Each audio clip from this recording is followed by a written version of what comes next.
नमस्कार. ताटाकडे बघून तुमच्या लक्षातही आलं नसेल की ही फ्लावरची भाजी आहे. तर हो, इथे मी एक पूर्ण फ्लावर उकडून घेतला, त्यातलं पाणी गाळणीने काढून घेतलं. नंतर त्याच पातेलीत 1 ग्लास पाणी घेतलं, त्यात 2 टोमॅटो, 2 कांदे, 4-5 लसणाच्या पाकळ्या व 1 इंच अद्रक घालून ते पाण्यामध्ये आपल्याला छान उकळून घ्यायचं आहे. आणि जे उकडलेला फ्लावर होता तो मी हाताने स्मॅश केला. त्यात 1 चमचा जिरेपूड घातली, अर्धा चमचा लाल तिखट, अर्धा चमचा हळद घातली, थोडी हळद घातली, अर्धा चमचा मी पावभाजी मसाला घातला आहे. थोडंसं टेस्टला वेगळं लागावं म्हणून मी यात पावभाजी मसाला ॲड केला आहे. नंतर मी मैदा घालून याचा एक छान गोळा मळून घेतला आणि त्याला असे वेगवेगळे तुम्हाला आवडतील ते तुम्ही आकार देऊ शकतात. मी इथे असे आकाराने ते कट करून घेतले आणि ते तेलात छान तळून घेतले.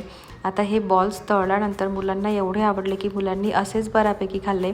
तुम्ही पण संध्याकाळच्या वेळेस असं नाश्त्याला मुलांना करून देऊ शकतात. खूप छान लागतात, बाहेरून क्रिस्पी आणि आतून सॉफ्ट.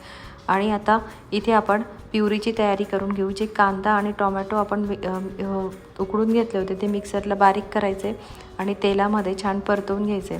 आता हे वाटण परतवत असताना यात मी मीठ ॲड केलं होतं आणि इथे आता मसाले ॲड करून घेऊ. मी इथे 4 चमचे बटर पनीर मसाला घातलेला आहे. नंतर 1 चमचा लाल तिखट घातला आहे आणि हळद घातली आहे. आणि हे मसाले छान परतवून झाले की त्यात आपण जे कांदा आणि टोमॅटो उकडून घेतलेलं पाणी होतं ते ॲड केलं आहे.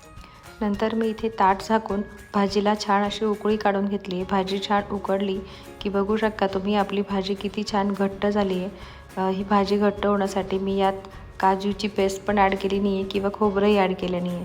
नंतर जे आपण बॉल्स तळून घेतले होते ते बॉल्स यात ॲड केले. ते बॉल्सचा आकार तुम्हाला दिसेल. हे बघू शकतात किती छान मोठे झाले. मग भेटूया अशाच एका मस्त रेसिपीसोबत. तोपर्यंत बाय.